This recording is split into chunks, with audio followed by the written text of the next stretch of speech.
잘 오셨습니다. 감사합니다. 축복합니다. 집안마다 좀 내력이 있어요. 항상 돈, 사고를 낸다든지, 여자 문제, 명예를 실추시킨다든지, 꼭 없을만 하면 그런 일들이 벌어져요. 교회도 여러분 비슷해요. 교회도 이런 사고가 있는 교회, 꼭 그 교회는 뭐냐? 이성의 사고. 꼭 그 교회는 돈 사고. 꼭 그 교회는 사람이 사고 쳐버려요. 문제는 뭐냐면은 복음주의에 있는 사람들이 예수 믿으니까 용서해 주니까 괜찮다라고 하는데 다윗을 여러분 잘 기억하셔야 돼요. 용서는 해주셨지만 주님이 혼내셔요. 그래서 여러분 신앙생활이 마음 놓고 지낼 수가 없어요. 여러분 존 버니의 전로역정 읽으면요, 천국 가는 그 길이 굉장히 험난해요. 또 존 버니 쓴 거룩한 전쟁 보면 사람한테는 성이 있는데 마음이란 성이 있어요. 거기 보면은 우화처럼 만들었는데 이 마음의 성은 문이 한 5개가 있는데 눈의 문, 귀의 문, 뭐 입의 문, 뭐 이런 5가지가 있는데 안에서 안 열어주면 절대로 못 들어온다. 절대로 들어올 수가 없는데 디아블로스, 마귀가 사람들이 좋아하는 용의 모습으로 와서 마음이라는 성 밖에서 속삭여요. 그러면서 그 마음의 성이요 하나씩 무너져서 그 마음의 성을 지키고 있는 저항 장군을 화살로 쏴가지고 한 방에 죽여가지고 그 디아블로 마귀가 그 성을 자리 잡아요.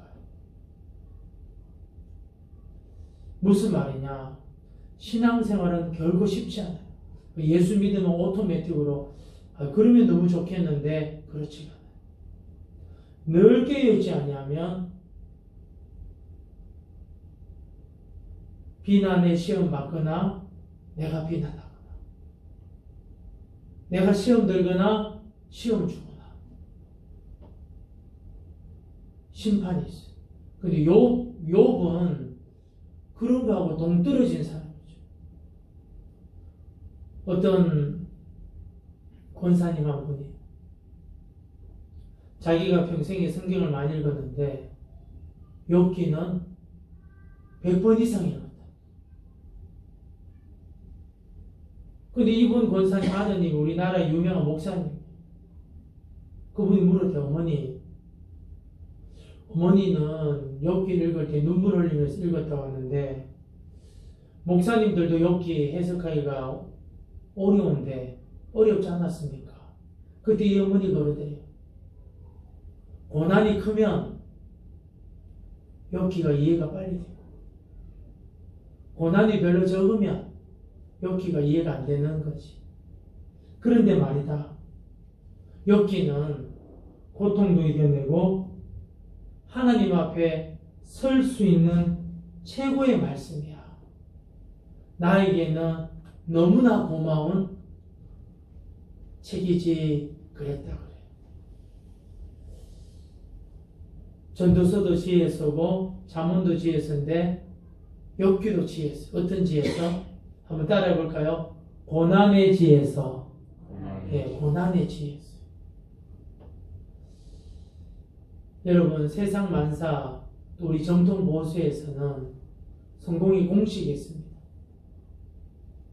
믿는 사람이나 안 믿는 사람은 성공의 공식이 있는데 선하게 살고 착하게 살고 부지런하게 살고 남도 베풀어주고 긍휼을 베풀어주고 그러면은 대단한 사람 아니더라도 잘 사는 거예요. 그런 공식이 있어요. 그 사람이 믿든 안 믿든. 근데 이 공식이 깨진 사건이 뭐냐? 욥기예요. 나중에 욥기는 해결을 받아요. 신앙 성숙해지고 지혜로우게 됩니다. 가슴 아픈 것은 자신이 잘못해서 고난 당하는 것이 아니고 욥은 평생 덕을 행하고 선을 행했는데 고난 당했어요. 정통 신앙을 소유하고 있는 우리들한테는 이런 사건이 일어나면 이해가 안 될 때가 굉장히 많아요. 목사님 가정이 어떻게 저런 인간이, 장로님 가정에 어떻게 저런 놈이, 저렇게 기도 많이 하는 권사님 집인데 왜 저렇게 될까? 우리도 여러분 여기에 대해서 혼란스러워.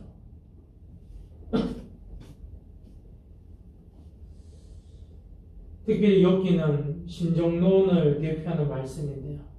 신정론, 신의 이론이라는 건데 어떤 내용이냐면 신은 정말 정당한가? 아니 하나님이 있다면 어떻게 이런 고난이 있느냐? 하나님이 계시다면 어떻게 이런 일이 일어날 수 있느냐? 그게 뭐냐면 신정론입니다. 그래서 여러분 여기에 안 좋은 게 뭐냐면 불가지론자가 나오고 무신론자가 나와요. 불가지론자는 뭐냐면 하나님이 있다, 말씀이 약속이 있는 말씀이다. 난 몰라. 그런 거 몰라. 그냥 내가 경험한 것만 인정해. 좀 더 나가는 사람은 뭐냐면 무신론자. 좀 비슷한데 좀 달라요. 하나님과의 거부를 해버리고 한 사람은 무신론자가 돼요. 욥기는 1장, 2장하고 마지막 장은 굉장히 쉽습니다. 일기식으로 서술문으로 해놨기 때문에 이것만 읽으면 내용이 이런 거구나. 근데 3장부터 40장까지죠. 41장까지는 시예요, 시. 그래서 우리가 참 읽기가 조금 힘이 들고 무슨 말인지를 잘 모릅니다. 자, 그럼 이제 한번 욥기 한번 들어가도록 하겠습니다. 욥은 어떤 사람인가? 우리 1절 말씀 하반절, 그 사람은 첫 번째 온전하고 두 번째 정직하고 세 번째 하나님을 경외하며 악에서 떠난 자들아. 이게 나중에 또 반복합니다. 욥이 어떤 사람이냐? 특징 4가지를 이야기했어요. 온전한 사람, 정직한 사람, 하나님 경외한 사람, 악에서 떠난 사람. 그런데 그 결과가 있어요. 욥이 이런 일을 했는데 그 결과가 뭐냐? 2절, 3절. 시작. 그에게 아들 7과 딸 3이 태어나니라. 그의 소유물은 양이 7,000마리요, 낙타가 3,000마리요, 소가 500결이요, 암나귀가 500마리이며 종도 많이 있었으니 이 사람은 동방 사람 중에 가장 훌륭한 자라. 4절까지 한번 읽어봅시다. 그의 아들들이 자기 생일에 각각 자기 집에서 잔치를 베풀고 그의 누이 3명도 청하여 함께 먹고 하시더라. 욥이 어떤 사람이냐? 1절에 다 나와 있습니다. 4가지. 그 결과가 뭐냐? 2절에 자녀의 복을 많이 받았어요. 10명. 3절에 보니까 부유의 복, 물질적인 복. 엄청난 복을 받았어요.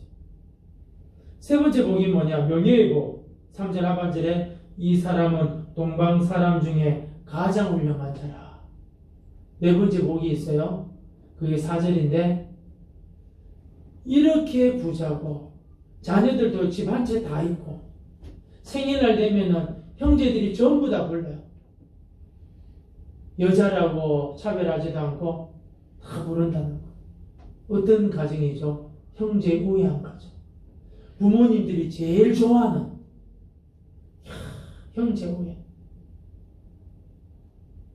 각자가 생일이 되면 다 부르는 거야. 오늘 나 생일이다.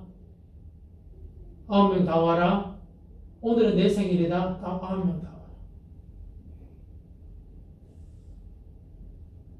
욥은 어떤 복을 받습니까?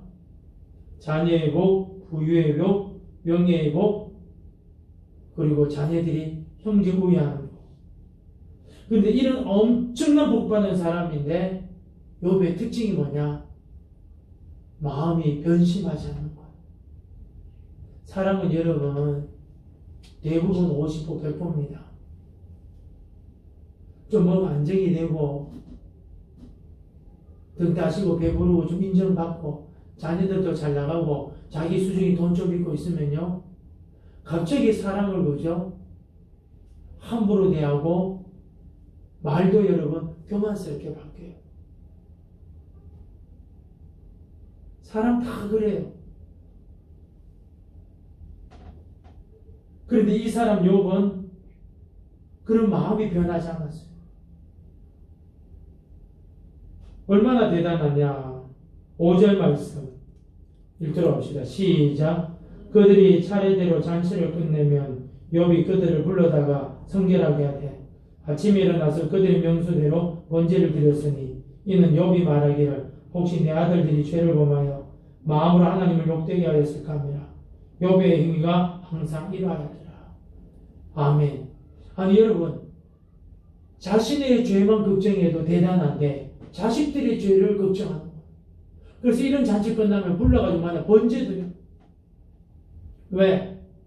너희들 이렇게 즐기고 놀고 룰루라 놀면서 하나님께 헌신된 자가 아니고 너 그 자신 위에 살면 안 돼. 번제 드려. 입으로 말하는 건 없어요. 자녀들이 마음으로 하나님을 그저 야 노는 게 좋구나. 마음으로 이렇게 즐기는 게 하나님하고 헌신하는 것이 좋구나. 그런 마음만 가질까봐 그죠? 주님 앞에 번제 드리면서 다시 새로운 다짐을 하게 했어요. 참 대단한 사람이죠.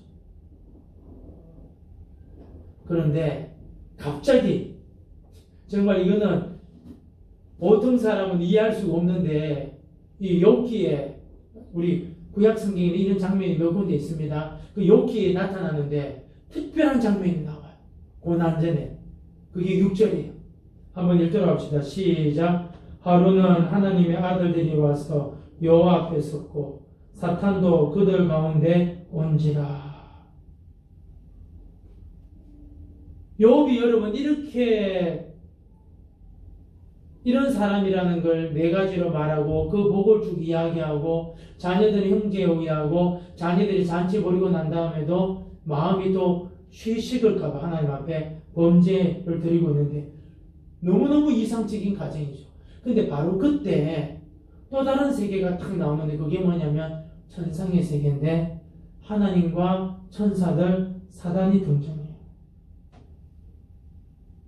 신비스러운 장소, 신비스러운 장면. 땅을 조명하다가 갑자기 하늘을 조명하고 있어요.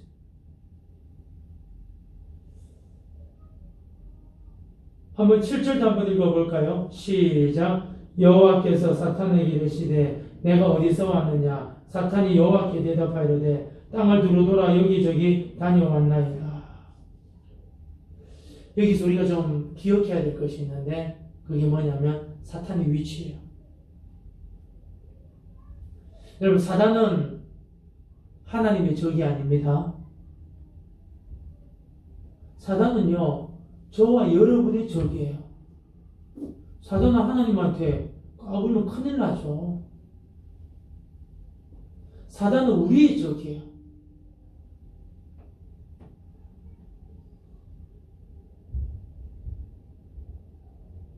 여기 내용을 보면 하나님이 어떤 분인가를 이야기하고 있는데요. 우리 한번 10절 말씀 한번 읽어볼까요? 시작. 주께서 그와 그의 집과 그의 모든 소유물을 울타리로 두르신 때문이 아니니까 주께서 그의 손으로 하는 바를 복되게 하사 그의 소유물이 땅에 넘치게 하셨음입니다. 여기서 보면 하나님이 나오시는데 어떤 분이냐? 모든 것이 하나님으로부터 시작되는 거예요. 아멘. 모든 게 하나님부터 시작돼요. 하나님이 열고 하나님이 닫는 거. 복을 받아도 하나님이 열고 닫는 거. 수치를 열고 닫는 것도 하나님.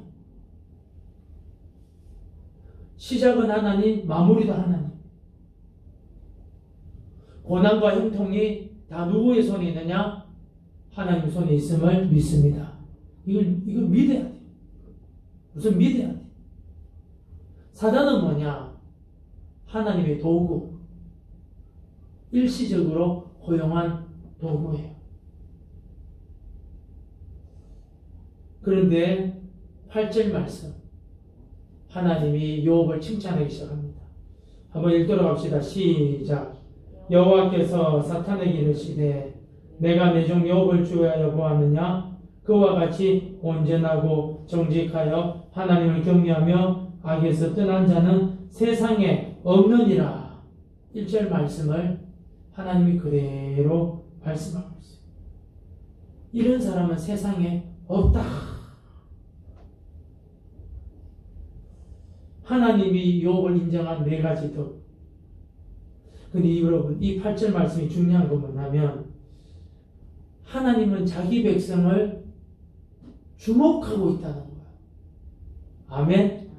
하나님은 자기 백성을 주목하고 있는 거예요. 그리고 자기 백성을 알아요.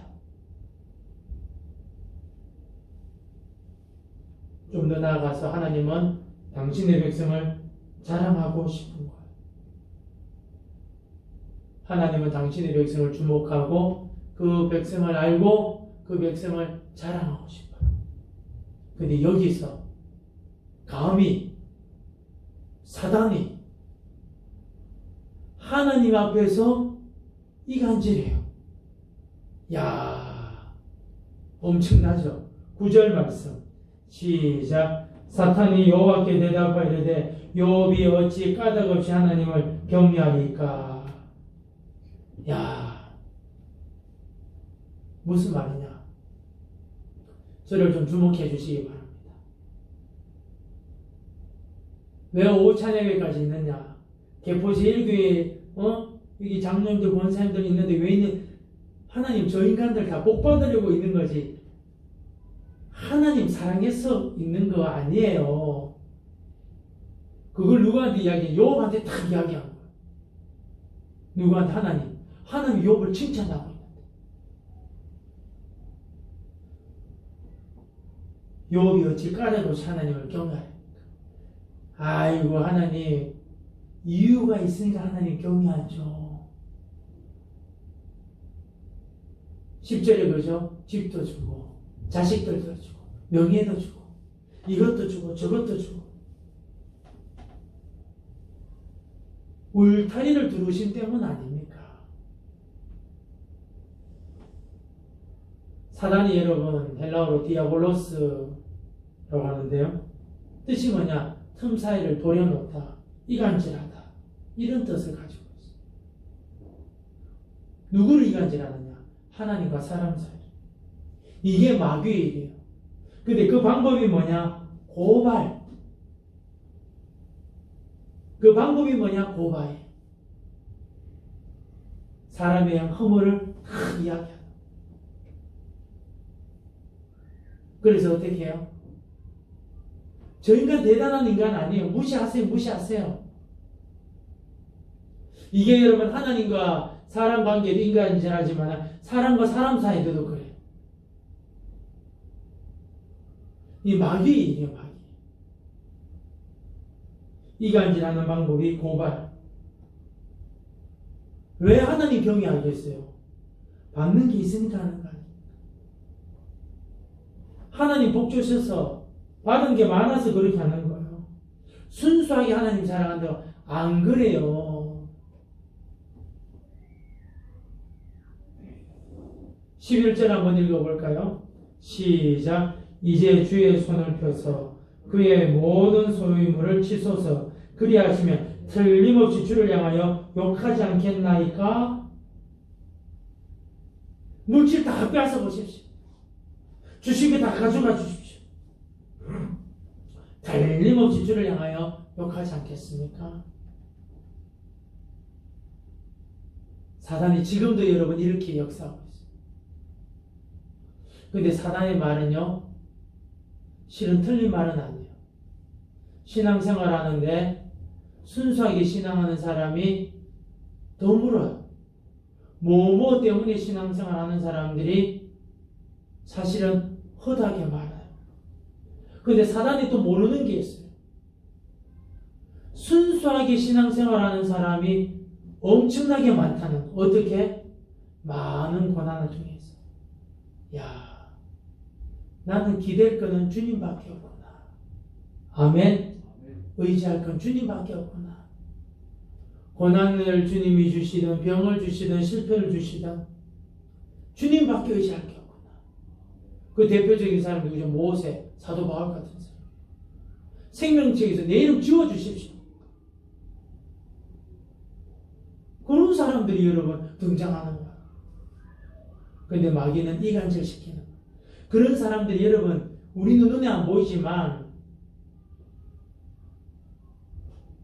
뭔가 바라고 신앙생활 하는 사람 많지만 순수하게 여러분 신앙생활 하는 사람도 많은 거야. 고난을 통해서. 이때 여러분 하나님이 허락하시 12절 말씀 시작. 여호와께서 사탄에게 이르시되 내가 그의 소유물을 다 내 손에 맡기노라. 다만 그의 몸에는 내 손을 대지 말지니라. 사탄이 곧 여호와 앞에서 물러가니라. 아멘.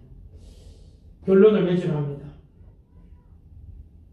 하나님은 결단코 사단의 속임수에 넘어가지 않습니다.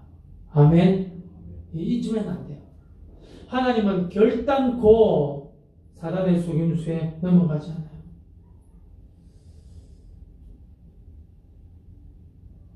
또 하나 기억할 것이 뭐냐? 결과를 모르면 하나님 너무 잔인하시다.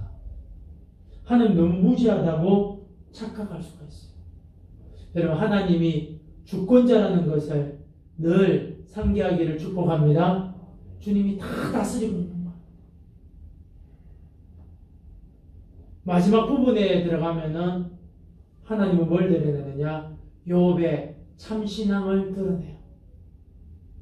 욥도 이 과정을 통해서 욥기의 중간 부분 23장 10절에 보면 나의 가는 길을 그가 아시나니 그가 나를 단련하신 후에 내가 정금같이 나오리라.